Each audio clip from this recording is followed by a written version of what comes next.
Good evening, everyone. Welcome to tonight's event. On behalf of the South African BDS Coalition, I'd like to welcome you to this webinar, book launch and discussion with Mai Masri and Victoria Brittain. Mai Masri's multi-award-winning feature film, 3000 Nights, was screened last night by the SA BDS Coalition. Tonight's webinar is a follow-up from the screening, and very importantly, the inaugural book launch of Victoria Brittain's latest book, Love and Resistance, the films of Mai Masri. Let me introduce you to our incredible speakers tonight, and with that, welcome participants from all across the world, from Palestine to Lebanon, to the USA, to Britain, across Europe, and for sure Southern Africa, and hopefully Northern Africa too. So tonight with us, I'm joined by Mai Masri. Mai is an internationally acclaimed, award-winning Palestinian filmmaker who has something of an iconic status in the film world, and particularly across the Arab film world. She's a producer, screenwriter, and director, and based in Lebanon. Mai's works emerge from a lifelong and intimate involvement with the lives of ordinary people, particularly women and children, living through war and under unthinkable hardships in Palestine, Israel, Lebanon, and the broader region. In addition to 3000 Nights, some of her other films include Wild Flowers, Women of South Lebanon, Children of Shatila, Frontiers of Dreams and Fears, and Children of Fire. Mai witnessed, recorded, and survived the Israeli bombing and siege of Beirut in June 1982. And she witnessed and filmed the occupation and liberation of South Lebanon from Israel's military on the 25th of May, 2000. This event is marked in her film, Day of Resistance and Liberation. This 22-year experience profoundly shaped Mai's work and method as a filmmaker. And we're going to hear more about that when Mai and Victoria are in conversation. Let me turn now with much delight to Victoria Brittain. Victoria is a journalist, writer, and playwright. She has spent much of her working life in Asia, Africa, and the Middle East, writing for The Guardian and various other international publications. Victoria has been a consultant to the United Nations on the impact of conflict on women, and she's written extensively on Palestine. Some of her other book titles, and I have to mention them, include Death of Dignity, The Meaning of Waiting, and Shadow Lives, The Forgotten Woman of the War on Terror. Victoria was an active member of the anti-apartheid movement during the liberation struggle in South Africa. And she's written extensively on the United Democratic Front in South Africa and liberation movements in South and Southern Africa. I'm Heidi Grunebaum. I'm a member of South African Jews for Free Palestine. I'm a writer. I also work in film, or at least it's my aspiration, and I'm director of the Center for Humanities Research at the University of the Western Cape. Before we get started, Mai and Victoria, I just would like to go through some logistics for our participants on the webinar tonight. Mai's film 3000 Nights will be rescreened at 9 p.m. on Cape TV on Sunday, the 31st of May, as well as on the DSTV platform, channel 263. This book launch and discussion is being live streamed to Facebook, but will also be rebroadcast on CTV at 10 p.m. on Tuesday, the 2nd of June. This event has been organized by the South African BDS Coalition, an inclusive movement. The coalition represents South Africa's Palestine solidarity organizations, along with trade unions, faith-based student and academic organizations, and other civil society groups, working together on BDS campaigns and programs.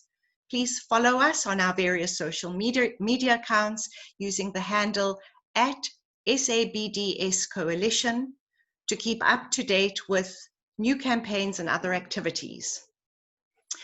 The SA BDS Coalition warmly thanks Palestine Solidarity Campaign UK for supporting and promoting this event.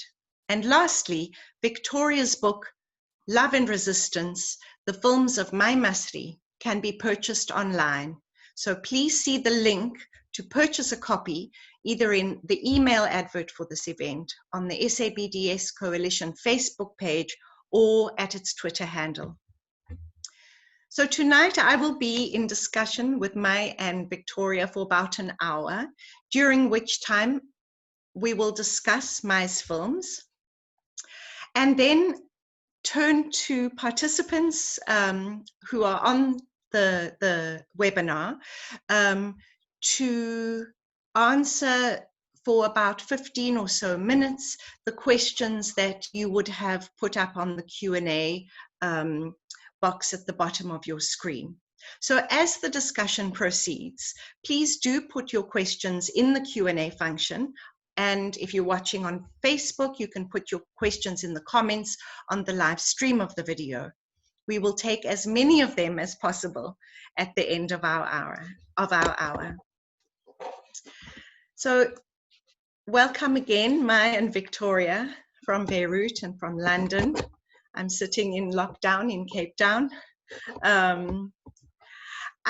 Before we kind of really kick off and discuss your films, Mai, I'd be very keen to hear from you, Victoria. Tell us why you decided to write this book, Love and Resistance, the films of Mai Masri. Okay, thank you. Thank you so much for that introduction, Heidi, and for being with us tonight. And thank you everybody who's on, wherever you're on whatever device. It's such a strange way of communicating.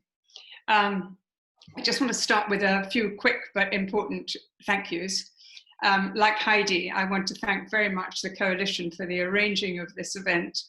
And I want to thank my old friend and fellow Arsenal football fan, Ronnie Casrels, for having this brilliant idea. Who but Ronnie would have come up with such a thing? And I must thank the filmmakers and academics, Samira El-Qassem and Nazar Andari, who asked me to write this book as part of their series on Arab filmmakers. Actually, it foreshadowed today's lockdown world we're all getting used to, the way that we worked on this book. Amazingly, we've never met despite 3 years of working together. But from their different worlds in the US and in the UAE, and with me in the middle in London, they couldn't have given more generous support to the project. And the time zones, government differences, distance didn't take away from working together and forming a very important friendship and a creative experience that for me was totally wonderful. In fact, the list of people who helped this book is very long, but luckily it's in the book. But I do have to mention the names of those Palestinians and Lebanese who generously gave their work to be part of the book.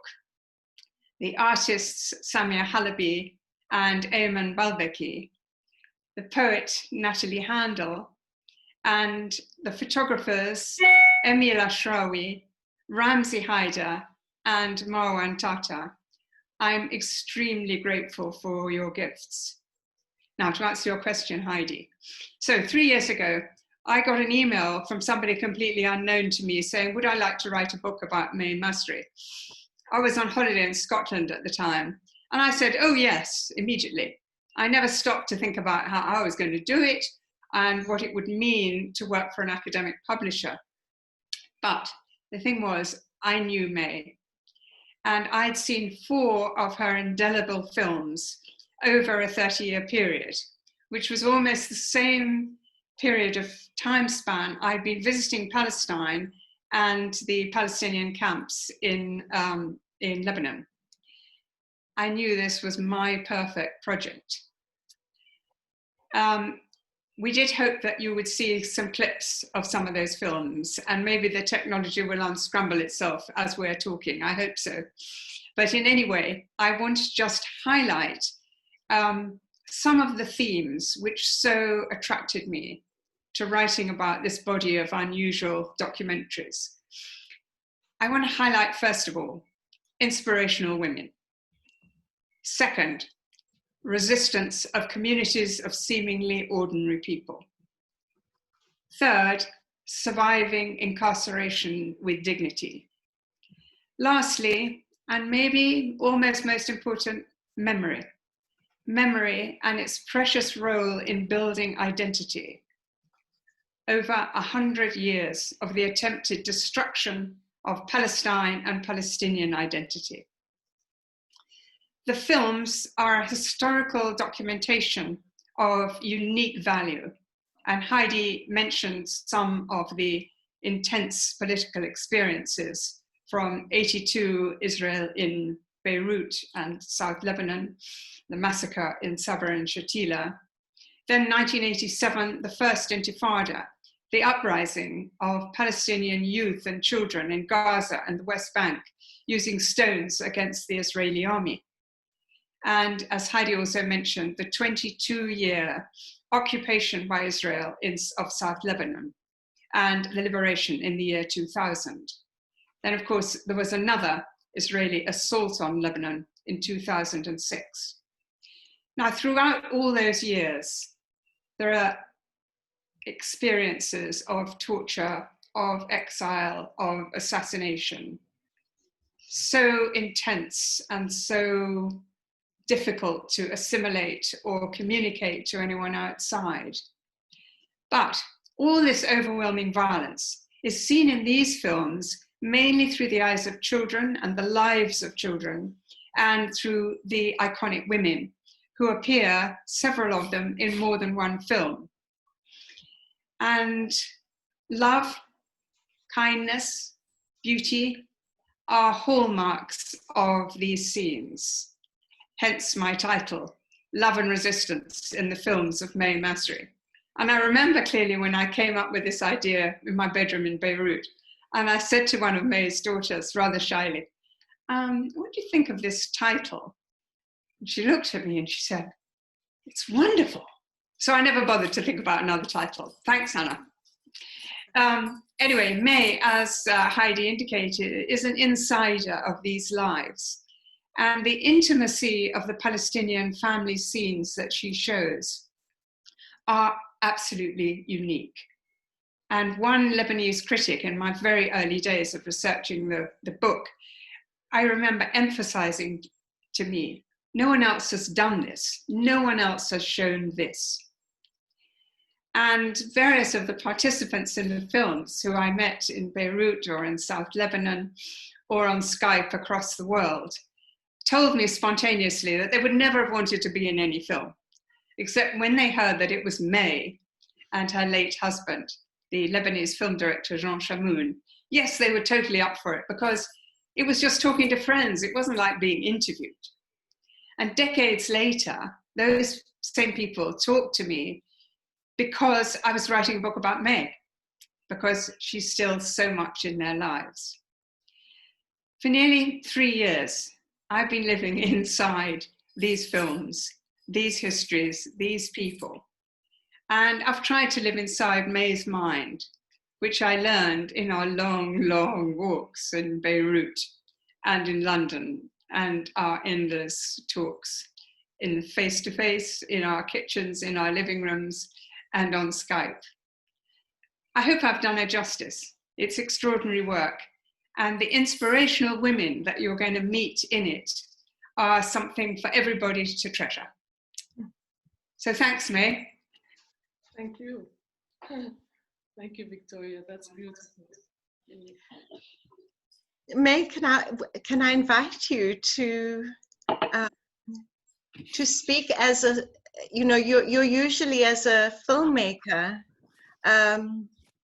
Well, I don't want to reduce you to the other side of the camera, and hopefully we'll have a chance to discuss your practice, which is from Victoria's description in her book, very immersive and intensive and concerned with the minutiae of what makes it to the final cut, but also the minutiae of the lives with whom you intersect as a filmmaker, but also as a human being who, I would, from the text, from Victoria's text, it's as if you come into a space as a human being and you build relationships, and they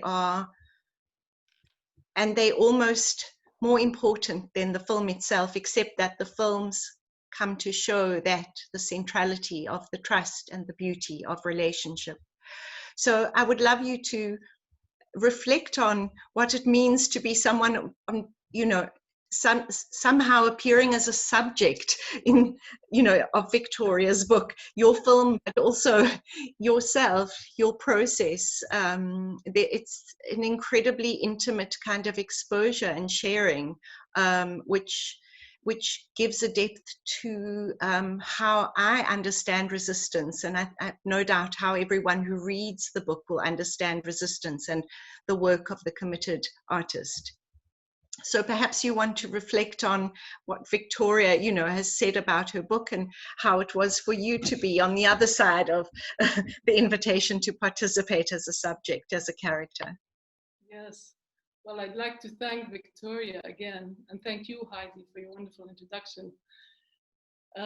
Victoria, you were amazing. I mean, what you said is so touching to me, because you really captured everything I've been trying to say in my films so eloquently.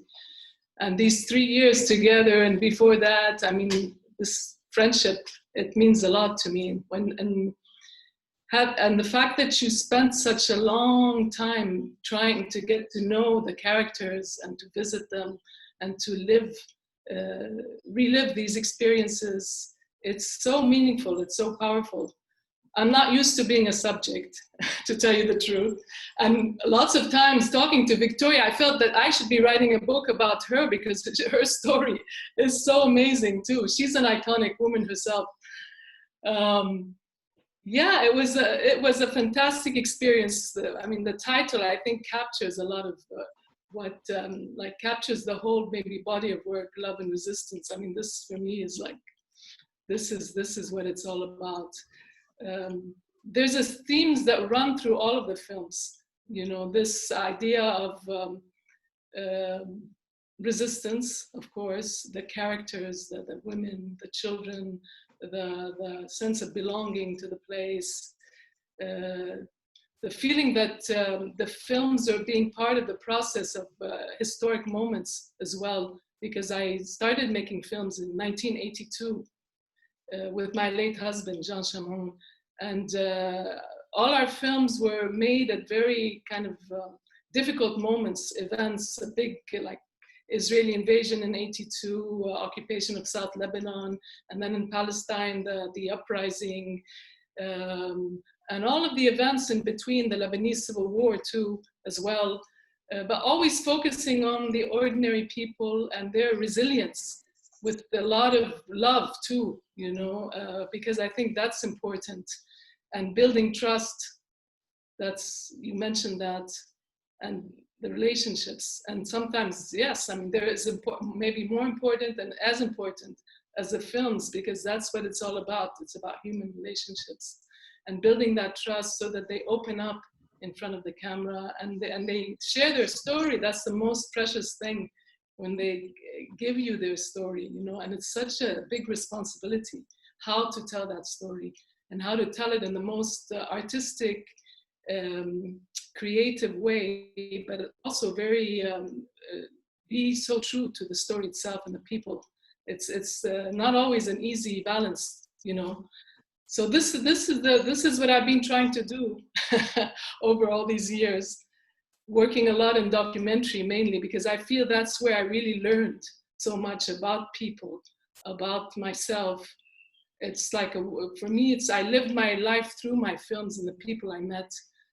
And finally making 3,000 Nights, which is my first fiction, but it's like a result of all that long documentary experience on the ground.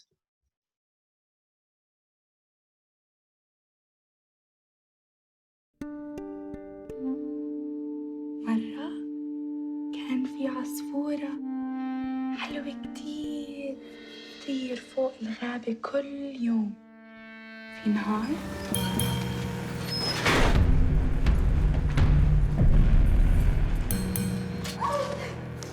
ميزات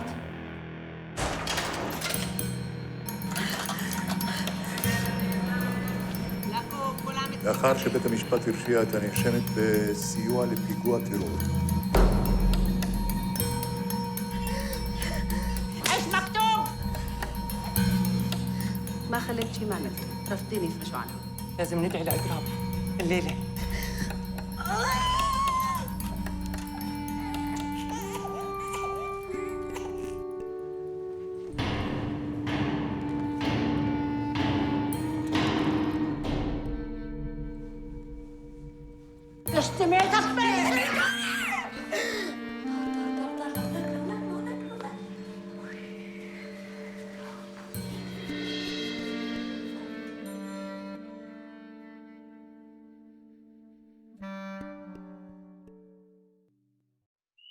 So May, why don't you say something about the seeds of 3,000 Nights, just to give people an idea how long your research project. Yeah, I mean, 3,000 Nights is based on a true story. And the idea came, I mean, as I was making a film in Palestine, my first film actually in Palestine, it was in 1989, during the first uprising, the Intifada. And that was my first visit to Palestine with a camera, and was a very, very powerful experience in itself.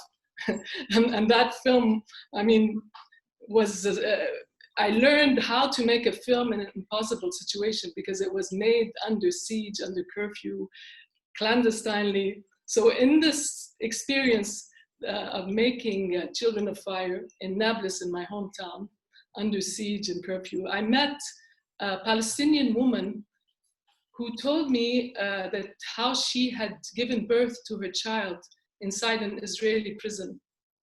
And it was such a powerful story, especially when she described the conditions, the fact that she was shackled to a bed, surrounded by armed soldiers inside a prison cell giving birth. You know, that image, it was like, it stayed with me for 20 years, you know, and I made several films in the meantime, and some of them about prisoners as well, but I felt that I had to tell that story. So I started writing, researching first, meeting a lot of the former prisoners, the women in particular, some of the children who were born in Israeli prisons as well.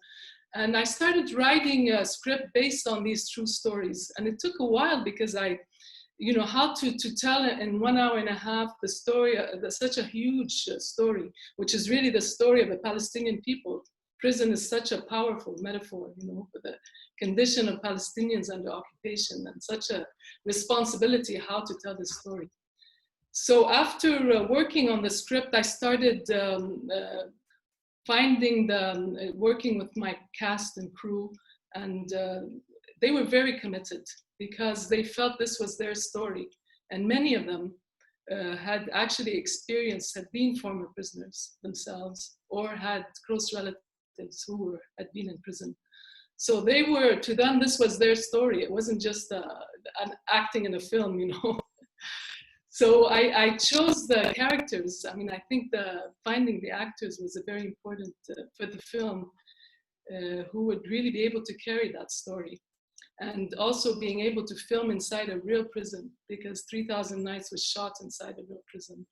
And not an Israeli prison, a prison in Jordan, but a very strong location aesthetically. The prison itself was very powerful for the film. And the actors, we worked on the research together. They met some of the former prisoners, and then we went to the prison and they tapped inside their own experiences. And I filmed it like almost as if I was filming, even though it's a fiction film, feature fiction. It like I wanted to use that documentary kind of edge and experience and film it as if it was a real film, you know, real story, like a documentary in the style. I worked on the visuals too, the aesthetic, because that's important. It's important, the script and the story, but the aesthetics of the prison, the lights, the shadows, the poetic kind of dimension, the imagination of the prisoners. So all these elements in the end went into making 3,000 Nights. And of course, working with children, again, not just women, because this child was born in prison and he was raised by the other women prisoners.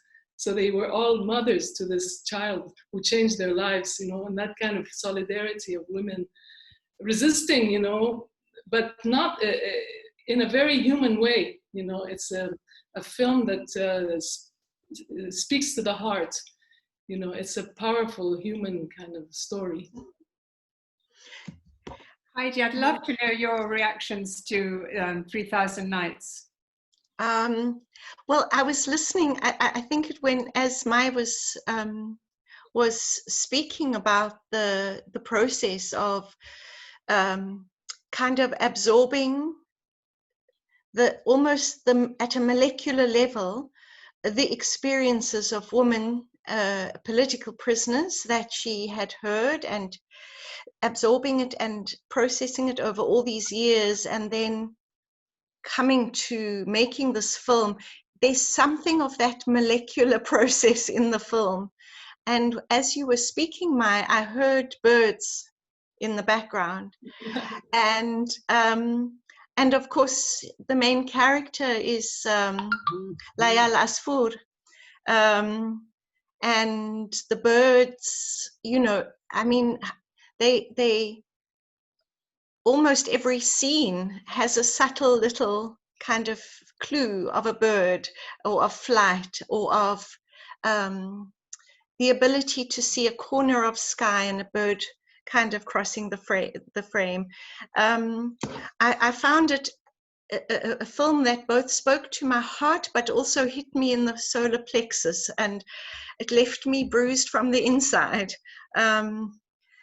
And you know, I don't want to, I mean, of course, I think having, you know, having been through the experience of birth and labor, the horror of that, and it made me wonder why in English birth has been called historically confinement. It had me quite kind of struck. But there's you deal with the film is really surfaces the violence of the Israeli carceral world, but it also, but it's a very kind of it's very layered and very nuanced. You know, the violence is thick, it's everywhere, and it's not always in the kind of in the torture, or at least the physical torture, but the film gives a kind of a glimpse into the internal world of these remarkable women who all have very complex and different stories. There isn't a kind of homogeneous or flat prisoner subject that emerges from that, but in such a way that you realize that there's a part of their being that escapes the experience of torture and imprisonment, something that prison system cannot grab hold of, despite it being set up to do that. And without any romance, I think the 3,000 Nights really kind of puts that carceral world, but also the breaking of it through this incredible, through the imagination, the freedom of imagination, the freedom of certain acts of defiance. Of course, it had me in tears because bruising films do, but it also brought up for me and I don't want to talk too much because it's really it's your book and your films. So it was a bad idea, Victoria, to invite me to the chair to talk. Let me keep quiet and maybe turn some of my kind of responses into questions. And so to kind of just circle around back to something that Mai said at the beginning when she segued away from kind of talking about documentary filmmaking over those decades and moving into 3000 Nights, the first fiction film that you made. And in a sense that your years of experience as a documentary filmmaker had prepared you for that, the kind of rigor and meticulousness of the research, but also the human relationship that no research can ever replace. And I wanted to ask you if you could speak a little bit to why you turned to fiction. What in the turn to making a fiction film kind of allowed you to be more faithful and truthful to the experiences of women political prisoners that you'd spoken to? What possibilities did it open up for you that you felt documentary didn't? Mm-hmm. Well, you mentioned many subjects. I loved the fact that you talked about the poetry of 3000 Nights and the imagination, because this is universal to all, I think, prisoners, especially political prisoners. This is how you break through prison walls and bars. You know, you have freedom in the mind, and the birds. And for Palestinians, it's the birds. The idea of bird is freedom. And not just in prison, in the Palestinian camps. So in my films, you have that leitmotif of birds, because that's what people talk about.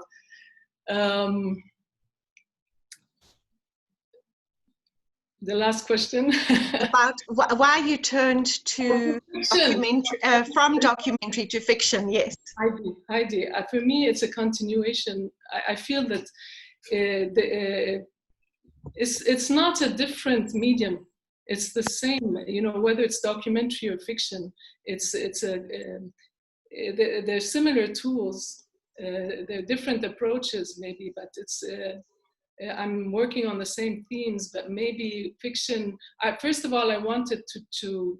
It was a challenge for me to try something new, you know, in fiction. But this story in particular, because it's so dramatic, I wanted to show it in images in real time with the drama, and be able to have more control over the moments, you know, and to work maybe on different layers that with documentary would not allow. Even though documentary, you can do a lot of creative work, but it's different.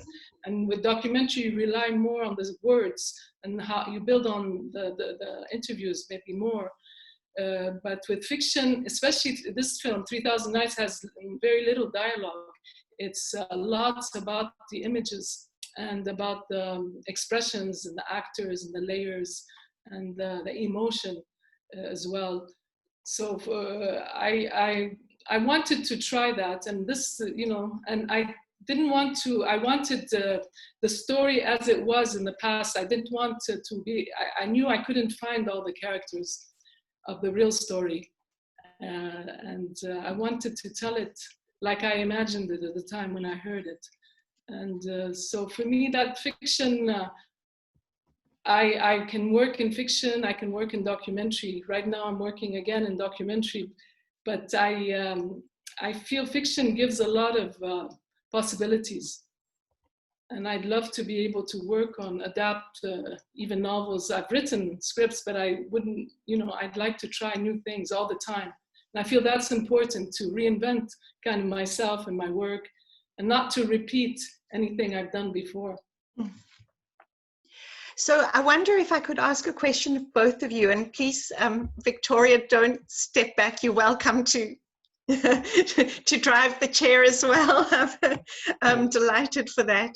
I mean, One of the film clips we were going to look at now was is Women Beyond Borders, and you know, I wonder if you could speak a little to the film, to the issues it raises, and Victoria, what the film also means for you and how you think about it in your book. You know, I didn't see the full film, but the clip itself for me was really reminded me of how significant women are in both of your work, understood to be kind of foundational to resistance struggles, but also actors in resistance movements. And I was wondering if you could speak, we're not seeing the segment, but to that issue broadly in Women Beyond Borders. I know it's a film close to both of your hearts.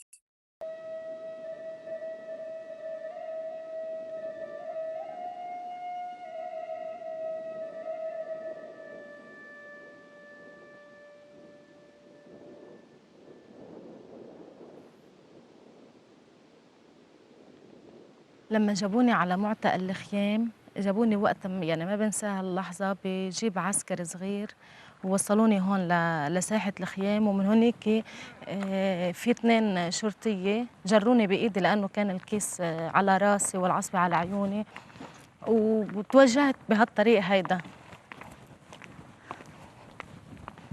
فوتوني على هيدا الحمام. فتت على هيدا الحمام، ركعت تحت هيدي المغسلة، فتصور انه فايت محقق شلح وصار يبول علي وانا قاعده هون عند المغسله.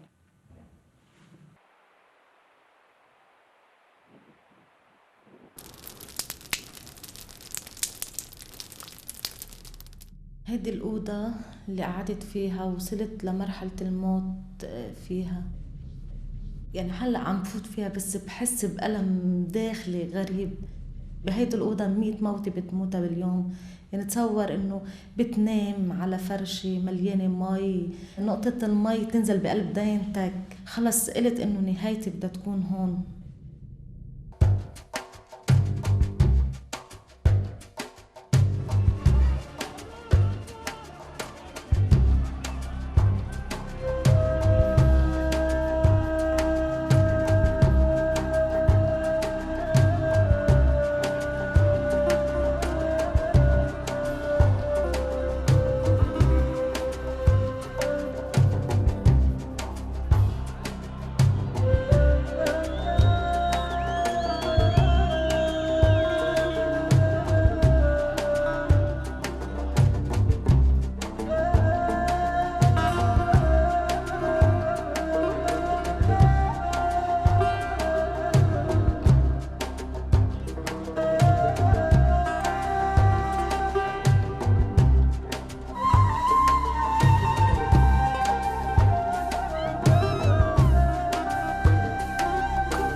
this film because it has this.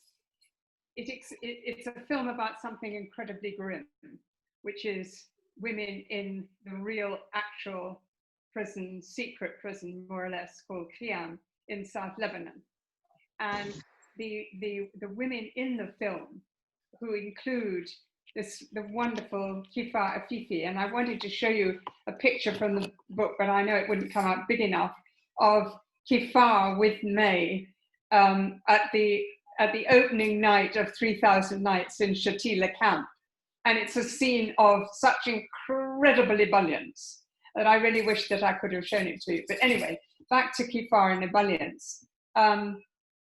The experiences of torture and isolation within that prison in South Lebanon are completely horrendous.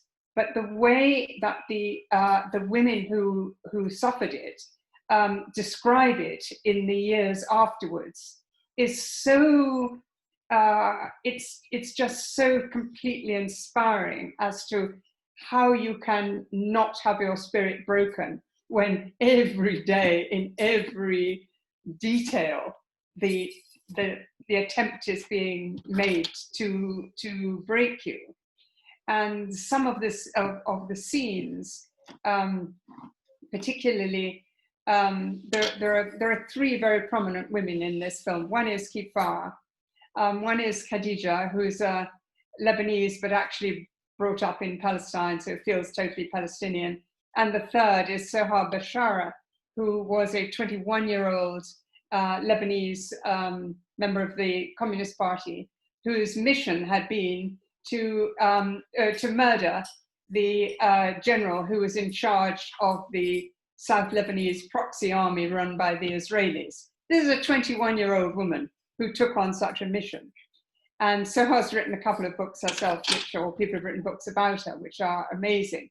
But in the film, the relationship, particularly between Soha and Khadija, where they smuggle notes to each other, wrapped in pieces of orange peel, or through soap, or just the most extraordinarily clever ways of keeping each other's spirits alive. And the film also shows Kifar. I'm looking at a photograph now, but I'm sure it wouldn't really show. Yeah, maybe it does. Yeah, that's Kifar revisiting what was her prison cell. And you can see all the writing on the wall.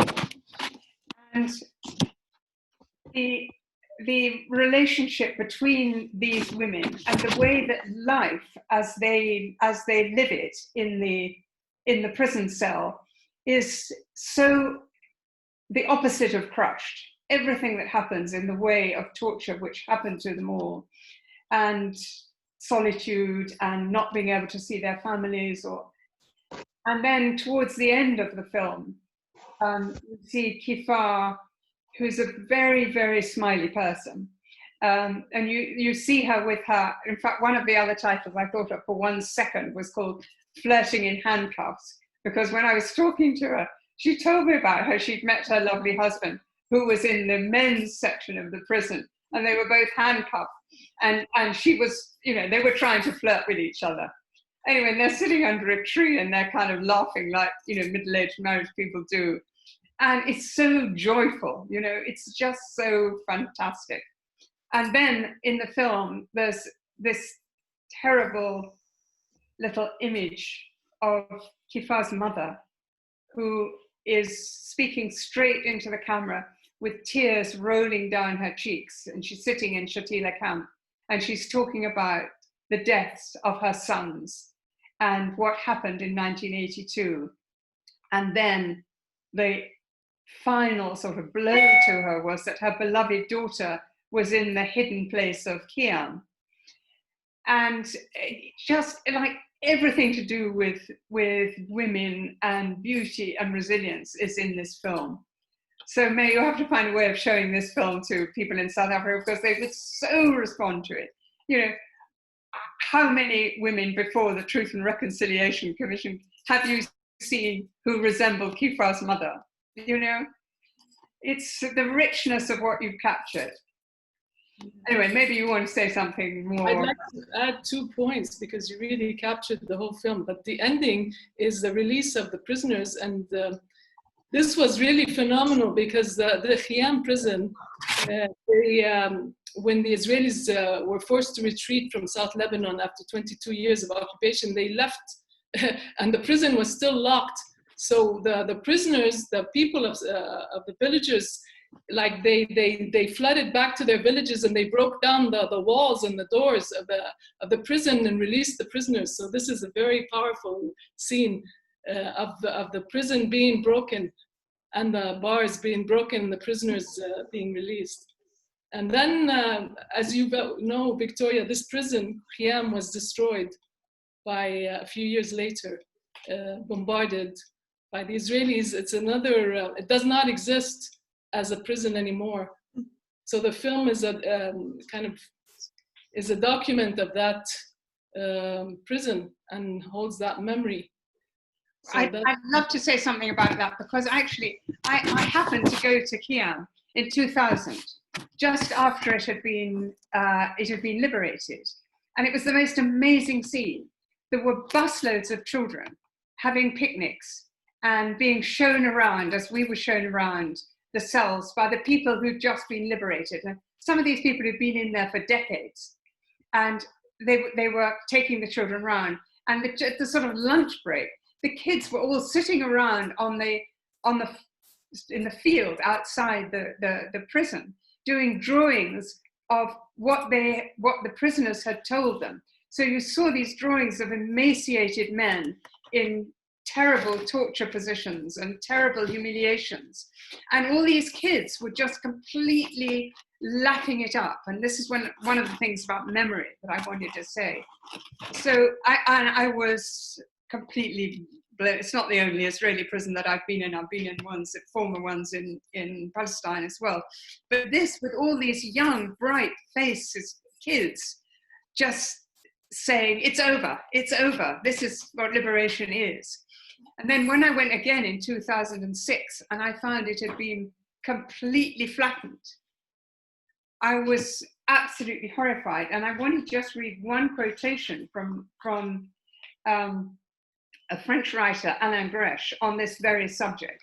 So in an afterword to one of the books by Sohar Bashar, who I spoke about, he wrote this: the bombing of the empty barracks. This was a, quote, priority target of Israel's 2006 attack on Lebanon because, and this is how he wrote, the memory of the camp itself and all its traces of the tormented people once in it had to be rubbed out.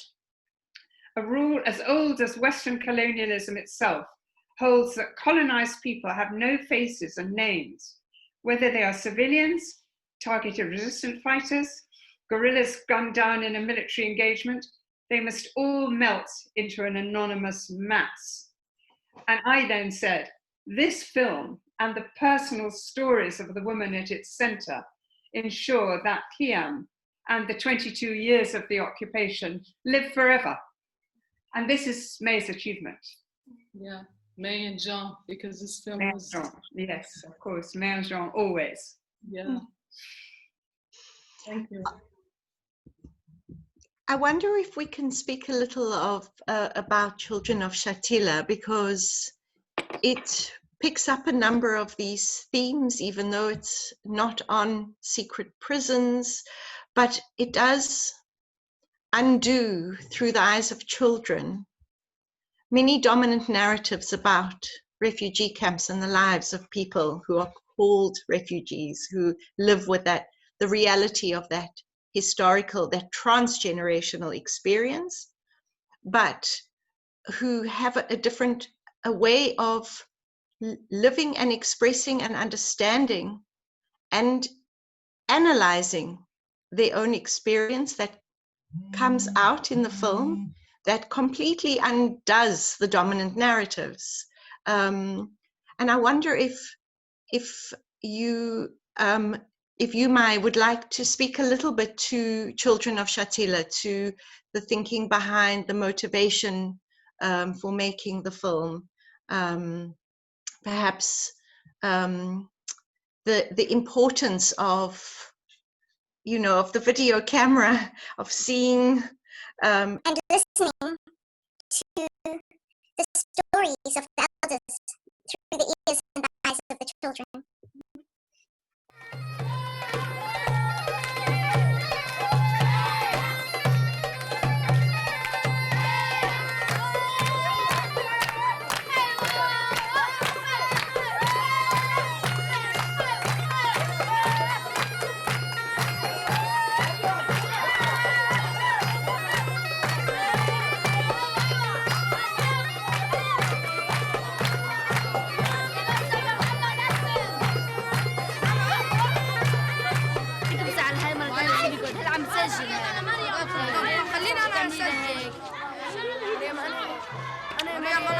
انا عم سجل عن جد. مريم عن مزري شو بتحب تصير بالمستقبل؟ مهندس زراعة رجال فضاء طبيبة عامة شو بتحب تصير بالمستقبل؟ مهندس حداد. يلا طيب أول يوم طلعتوا فيه من فلسطين شو حسيتوا يعني بس هجرتوا فلسطين؟ تهجرنا كنا كئيبين حزنانين حفة نتراكد بالوعر كثير أولاد مننا ماتت توفت وكثير اختيارية توفت في الوعر وإحنا هاربين من فلسطين للبنان. كيف بلشتوا تشكلوا يعني الثورة؟ كانت أولها خفية اجتماعات وثورات بعد 30-40 سنة بعد ما سقطت الضفة الشرقية وكل فلسطين أعلنوا يعملوا منظمة التحرير وانتمينا لمنظمة التحرير. أول ما ترجع فلسطين شو بدك تعمل؟ شو يعني تصرفاتك بدك تعملها؟ بيتي أول شيء وأرجع أبتدئ بتحسين الأراضي تبعينا والزيتون والأملاك تدريجيا. أول بداية تعمير البيت لأنه البيوت مهبطة. بعد 50 سنة بتتأمل إنك ترجع على فلسطين؟ لو عشت 100 سنة بدل متأمل. شو بتحب تقول يا حاج للجيل الطالع الفلسطيني؟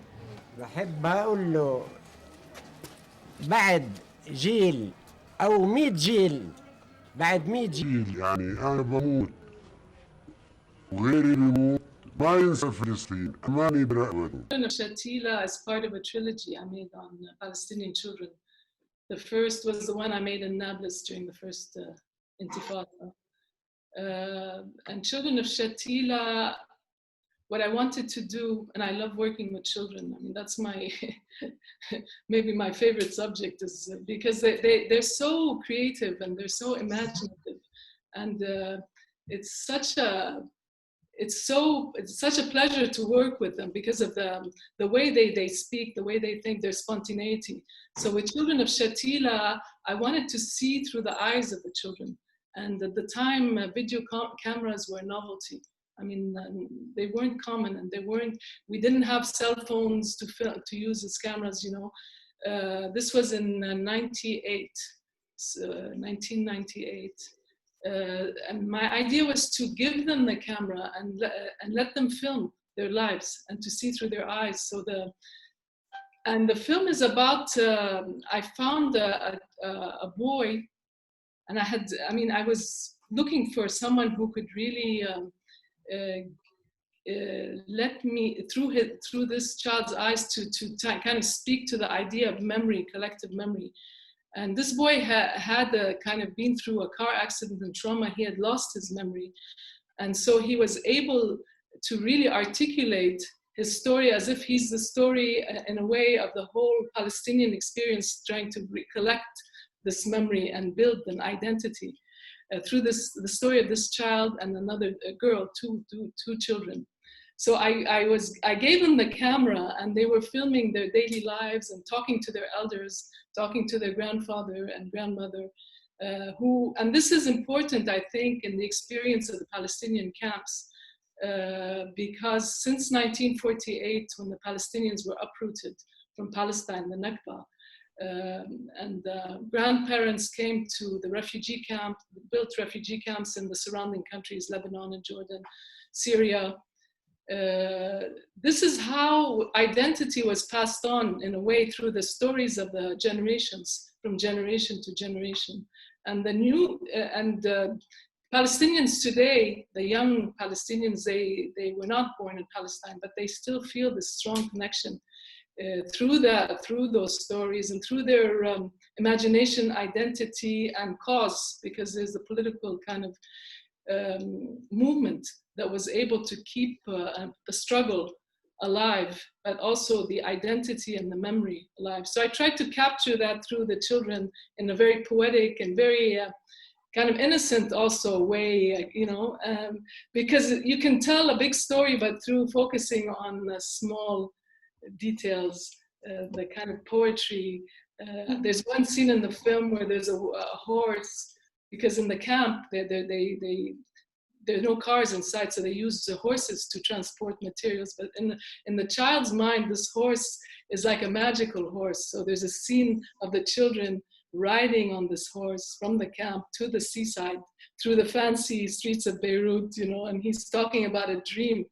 he had, you know, that he feels he's a prince suddenly, you know, from rags, you know, into being a prince, and at the seaside, and the horse, bathing the horse in the sunset. It's so beautiful.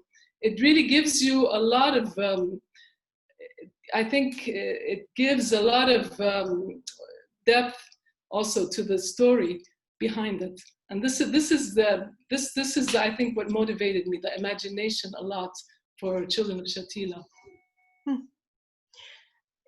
Victoria, do you want to speak about how you think your engagement with the film in your book? And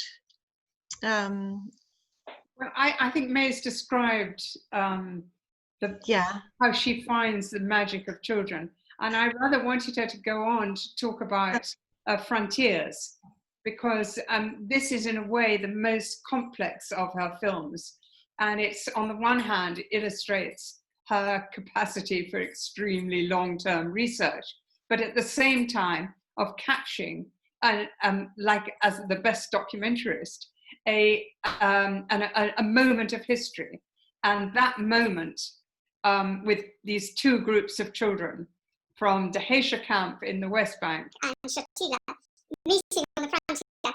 It's the most extraordinary logistical achievement, as well as an imaginative tour de force. So I'd love you to talk about that film, May. كان يوم الجمعة وأنا فقت كتير متحمسة، بدي أشوف فلسطين مرة تانية، يعني بدي أرجع أشوفها، بدي ألمس ترابها.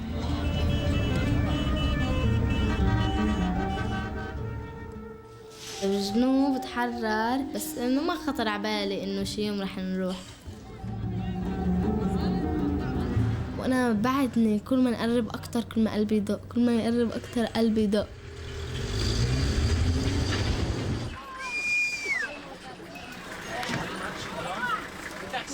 وصلنا كان في تلة طويلة، أمسكنا إيدين بعض وركضنا، شفنا الناس من بعيد كتار وهيك وضجة.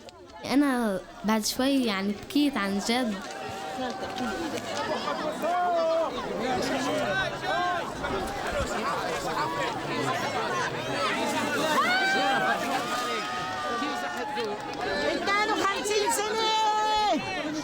ما بدنا نشكوا، هذا بدي جاي عليكم. أهلين، نزلت أنا ديلك تعالوا حسن المصطفى سلام. صرنا نتعرف على ناس من فلسطين، نسألن عن إذا بتعرفوا مثلا ناس من عائلتنا. كان في كتير صوت وناس عم تبكي وهيك، إنه أنا صرت أقول إنه لك حرام كيف منعين إنه يشوفوا بعض ناس من فلسطين بالمرة مش شايفة مثلا أهلها.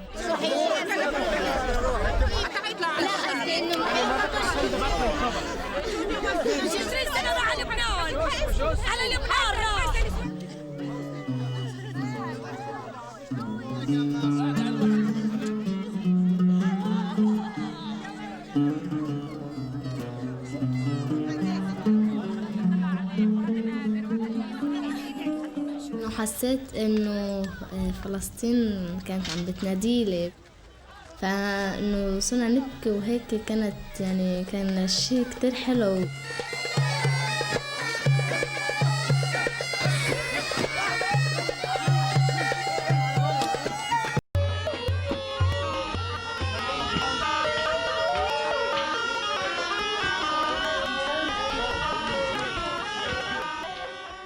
This is a continuation of Children of Shatila, because some of the same children, I made it 2 years later in 2000 with some of the same children. And at the time, internet was a novelty. And it really changed the lives of Palestinians because they were able to connect with their relatives inside of Palestine. They were able to communicate for the first time. And the idea, I felt, you know, it came to me when I realized that the children in Shatila, some of the same children I had filmed, and children of Shatila were beginning to communicate with another group of children in the Heisha refugee camp near Bethlehem. So immediately, I mean, that captured my imagination, you know, making a film with children in Lebanon and Palestine and that communication.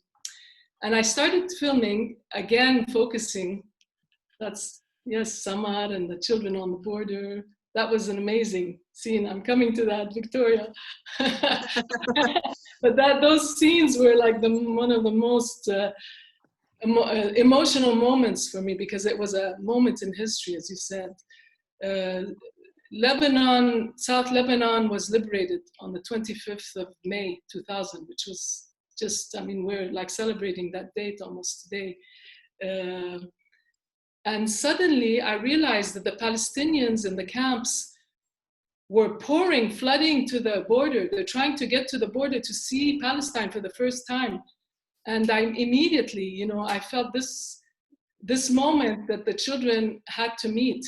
You know, they had dreamt about meeting, and this had to happen, you know, and it was very difficult to arrange because there were no telephones, you know, how to arrange this meeting at the border with the you know, and the euphoria of liberation, you know, how to tell a story when there's such a big like moment in history and thousands of people and emotions. And so I communicated with my friends in Palestine, and I asked them to help me get those children from the Heisha camp to the border. And that was very difficult because there's so many checkpoints and they're not really allowed. It's like you know, they're besieged in those camps. So it was miraculous, the fact that they were able to arrive at the border when we came from Beirut and they came from Bethlehem. And with those hundreds of people, if not thousands, on the barbed wire, families who had been separated for 52 years. There's like old people, brother and a sister, who seeing each other for the first time across that barbed wire. And each person had a story, and you know, the camera's like capturing all these stories. And it was so emotional, but I felt at that moment that, you know, this was history, and the camera's there being part of that historic moment, but also making history in a way, because when you film those images, you're safeguarding memory, because otherwise it'll be erased like everything else, especially in our region. You know, there's so many huge events, each one comes and erases the other. So it was filming those moments, those emotional moments. And my crew, we were all very touched and we were crying. I had a Lebanese crew, you know, they were all in tears of joy. It was like mixed feelings, you know, of joy, but also kind of nostalgic and hope. And, you know, all those people from both sides, even the Israeli soldiers, they didn't know what to do with all the emotion they do. It was just looking on, you know, they had nothing, you know, they couldn't believe it. And then a few days after, those, the whole area was turned into a military zone, and no more meetings at the border after that. But I feel very, you know, I'm happy to have been able to film them, and to be able to preserve those moments, and to be able to tell a story with my, you know, it changed our lives, all of us, the children and me and everyone who participated in this film, and all of the films that really changed us and bonded us. And I'm in touch with all the children 20 years later. I mean, this was in year 2000, now we're 2020. We're still in touch. In the clip that you were going to show is incredibly moving and powerful, where the two young girls, or one young girl and a young woman from Heisha and Shatila, respectively, kind of talk about the, I wouldn't even say hopes and dreams, about the things they desire. It's really strong and powerful, but also magical.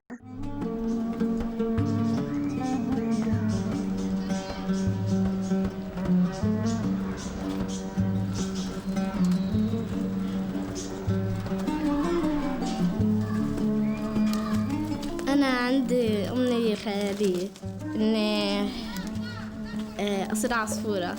قبل كنت أحب أصير فراشة، بس حسيت إنه الفراشة مرت عجمالها لأنها كتير حلوة. في ناس شو بيعملوا بيحطوها بالدفتر بسكروا عليها فحرام. فقلت أنا لا، ما بدي حدا يحطني بالدفتر يسكر علي.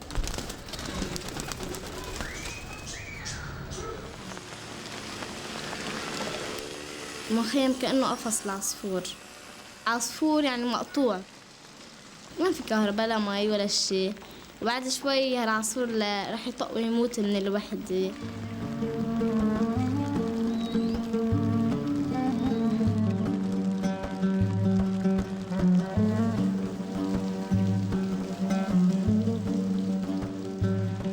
بحب شو ما بدي، شو ما أقول مثلا دغري يتحقق.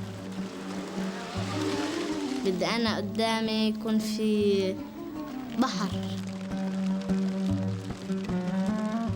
مثلا، يكون قدامي البحر. بحب الفانوس السحري كمان لأنه خيالي. بقول يا ريت أكون ماشية في صحراء لحالي ألاقي فانوس سحري أحفه، يطلع لي واحد يقول لي شباك لباك عدك من إيديك. هقول له بدي أصير عصفورة، بدي أروح على بلدي.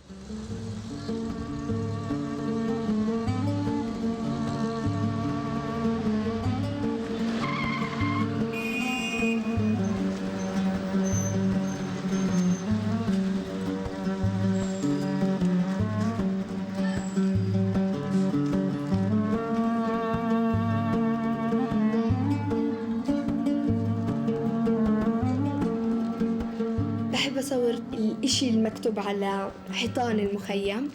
بحب أصور شوارع المخيم. بحب أصور كمان الناس يعني المقهورين جوا المخيم. الأطفال اللي الفشي لهم محل يلعبوا فيه غير الشوارع.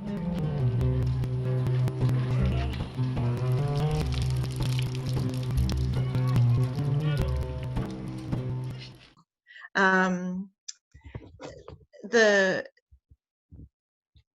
power of their words and their vision of imagination, I think, has something to tell us, us adults, us, the world, something about freedom that somehow doesn't come through when, you know, in ordinary like political discourse or in philosophical books. Or there was something so powerful and visceral. It was an energy. And I wondered if there was something in that was about that particular generation, or is it about the power of young people really to see, actually, I mean, you used the word innocence before, but I kind of see in your work, it's almost like they have the power of clear-sightedness.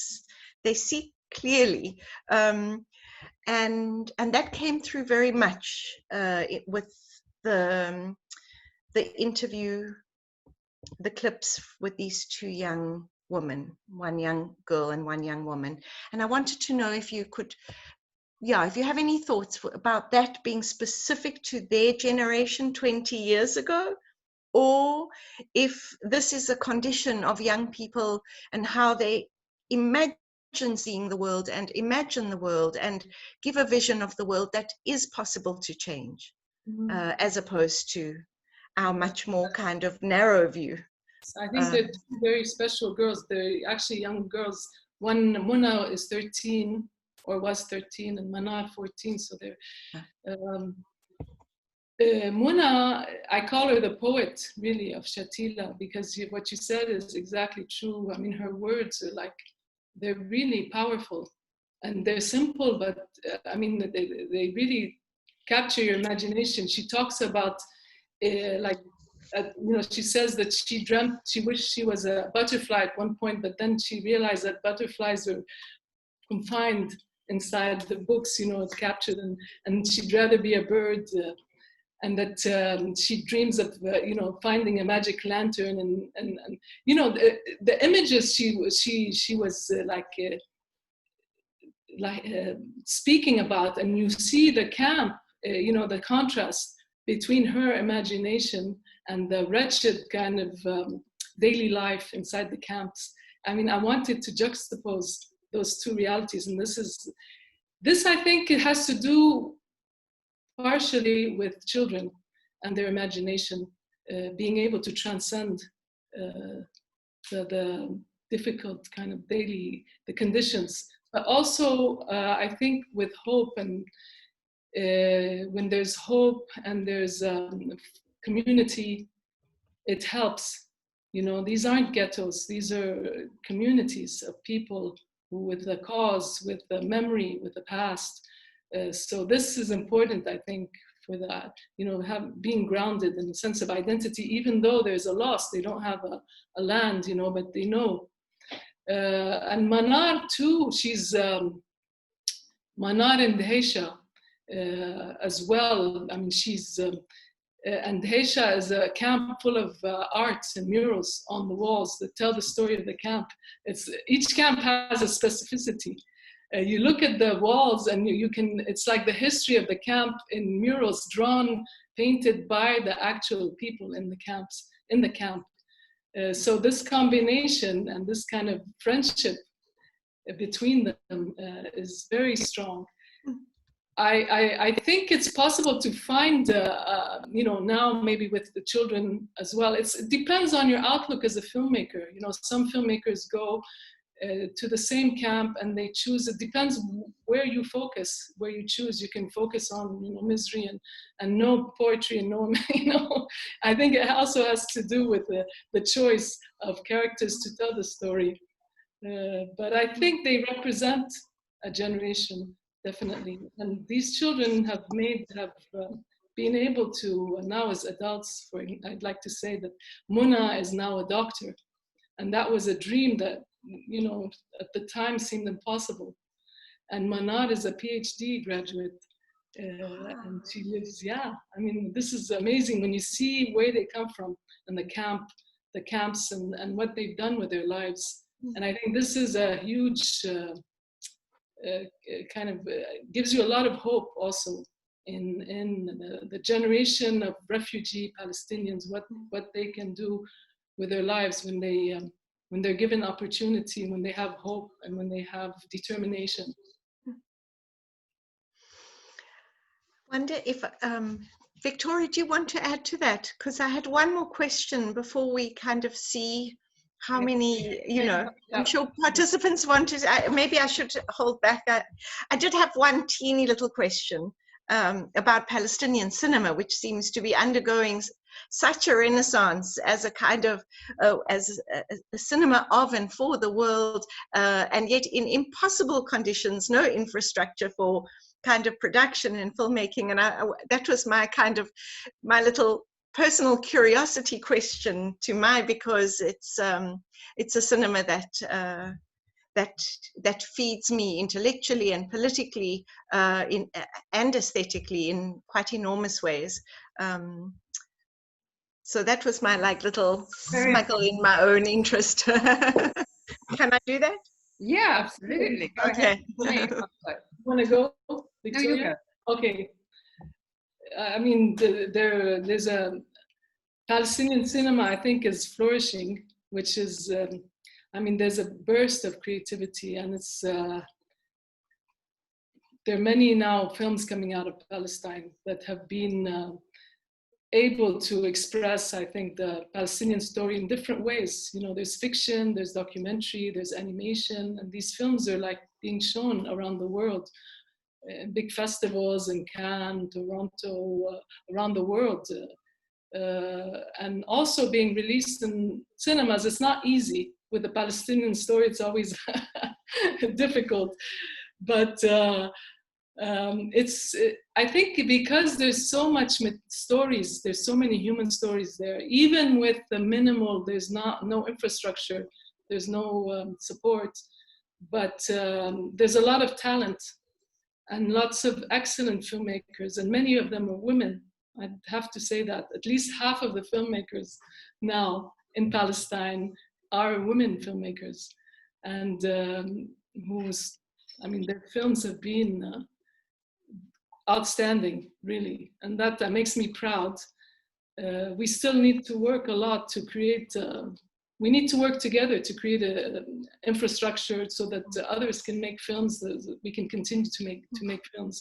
But I think with the minimal conditions, even we can make a film. Even with a cell phone, it's possible to make a film. Victoria, I know there are some wonderful questions here, but Victoria, please share your insights and. Well, on that particular point, I would just like to say that the difference between the male-female ratio of filmmakers between Palestine and America and Europe is just stunning. And several of those filmmakers have said to me how important May has been in encouraging them, helping them in every possible way. And I think that's an important sort of underside of her story, of how significant it's been for another generation. So let's have the questions from your... So thank you. Well, I should mention that we have over 140 people watching this live between Zoom and Facebook. A question from Nancy Murray. Hello, Nancy. Thank you for your question. This is what Nancy says. Thank you, Victoria, for this important book, and you, Mai, for your riveting films, which I've been fortunate to see over the years. How widely have they been seen in Israel? Yes, they've been. My films are shown a lot in Palestine, and I hear sometimes they're shown in Israeli universities.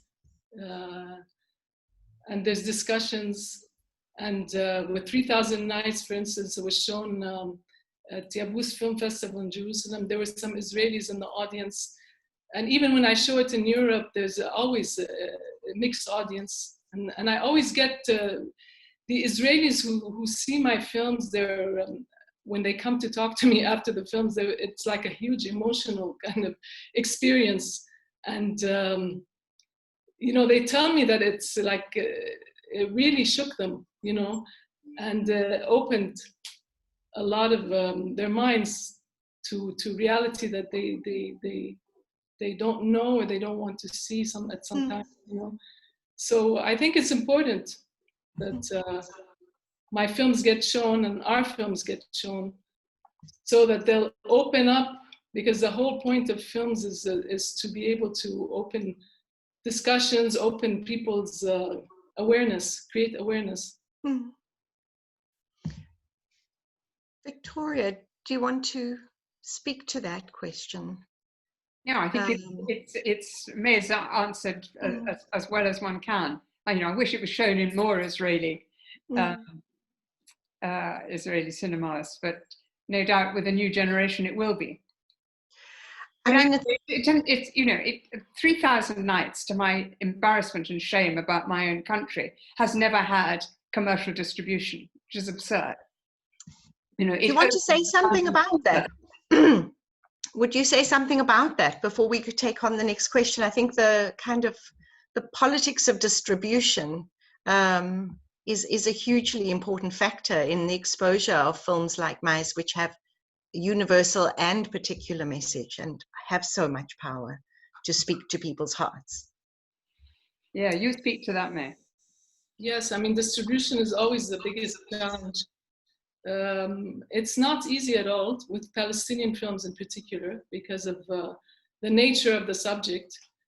But even, I mean, considering all the opposition, and I've had a lot of instances, either sometimes they don't get distributed in certain countries, and you mentioned the UK. The US is another example in the mainstream, but they do get distributed in universities. I mean, my films are available on the educational circuit, which is important because they reach students too, you know. And now with VOD, you can break that kind of siege. but also censorship. And I kind of, with censorship, I feel that I'm doing the right thing. When my films get censored, or attempts to censor them. And this happened in a couple of countries. In Italy, there was an attempt to censor just by the Israeli embassy interfering with the premiere and trying to stop it. But it created such an uproar from all the kind of committees and the syndicates, and they all came together. Same thing in France in one of the regions, and it created such a kind of reaction that it was really positive for the film. And it got a lot of publicity and was shown even more widely.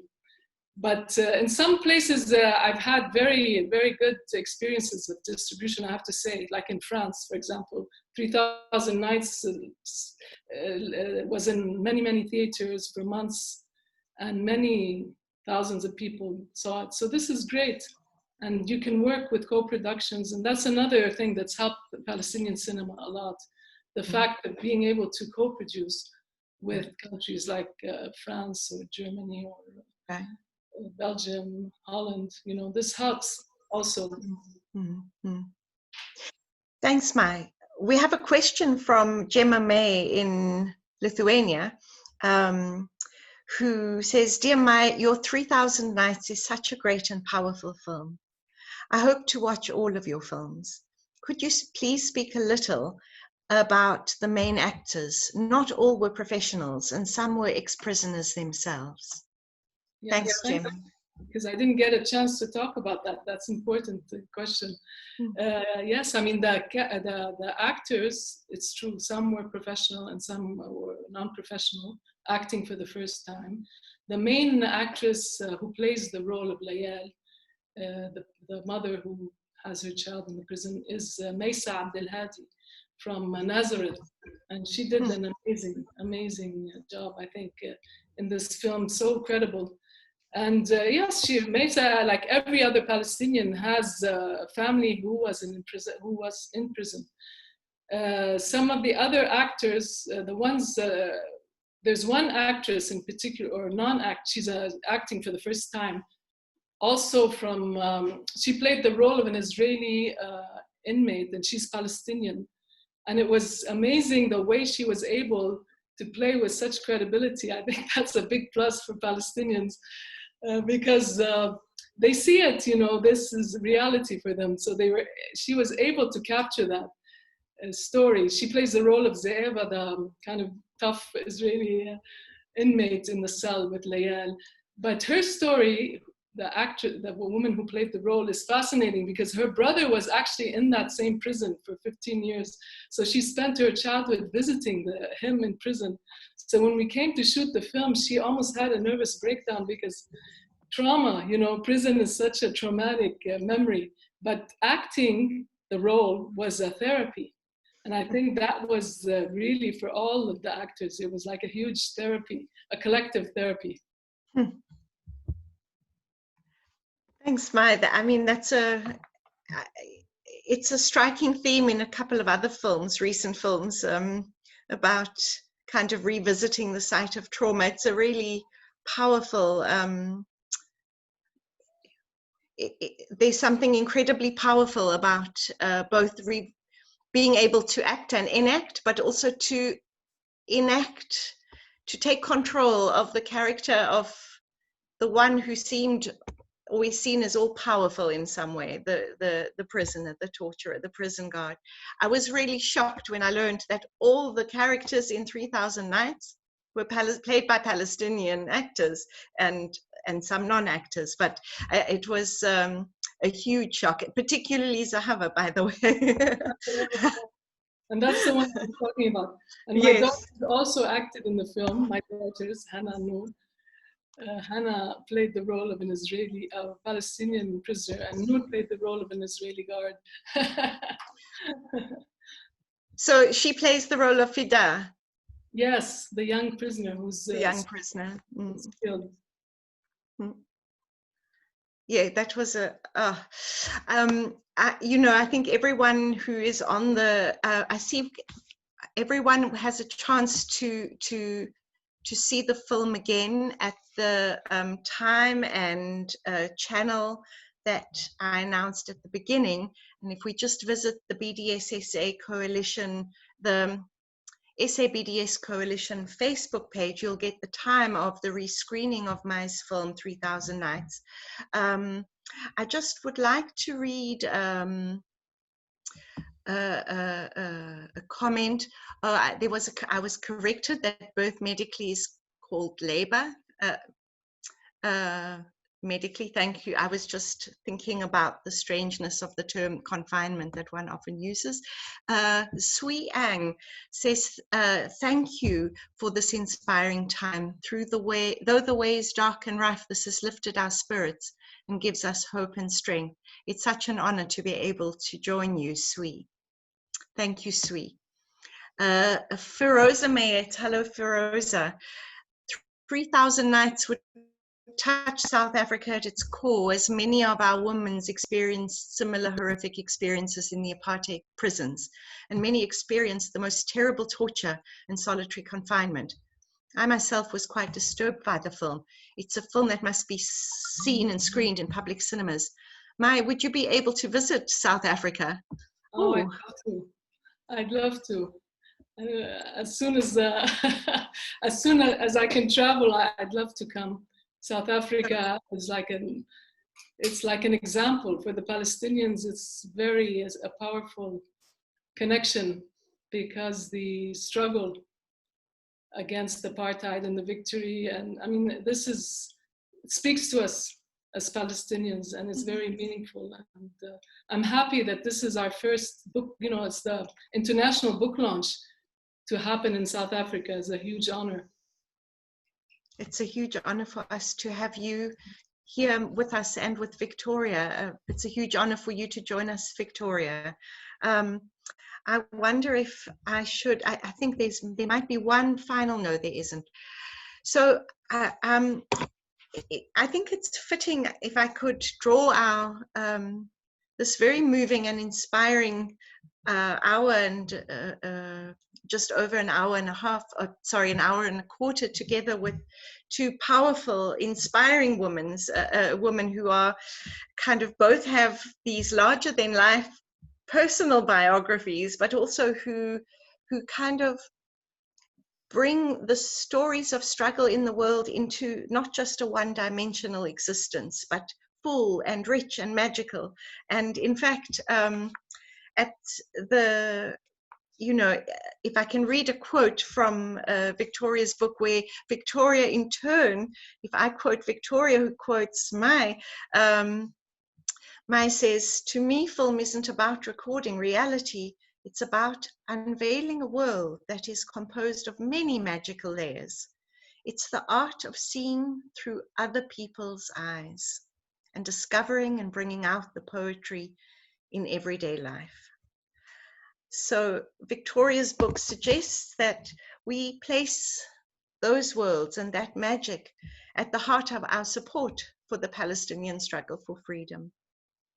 To do this would be to support creating the conditions to bring about and support bringing about the conditions for life that are much fuller than the dominant narratives that we have of Palestinians, that a vision for life and conditions for life that are filled with poetry, with sculptures, with photography, with filmmaking, with care and tenderness, with relationships, with trust, with care for the elders and for the smallest and the newest of life, embodied in that newborn child Noor in the film 3000 Nights. Thank you so much, Victoria. Thank you, Mai. And thank you to SA BDS Coalition for making this extraordinary opportunity and encounter with your thoughts and your ideas possible. Thank you, Heidi, for being so empathetic to us. And although we hadn't met before, 5 minutes before we went on air, I feel as though another sister. Yes, so do I. Thank you. And hopefully when we bring we've got, hopefully Ronnie's on this webinar and other friends around the world. So we have expressed the desire, we've put it into the universe that we'd like to bring Mai to a Masri film festival, and we can bring Victoria along and have a real kind of a very serious engagement with the role of women intellectually, politically, artistically in liberation struggles around the world. This is what we need right now. So thank you to you both. I would love that. Thank you, Heidi. Thank you. Be well, stay healthy. You too. Our love to you. Okay. Okay.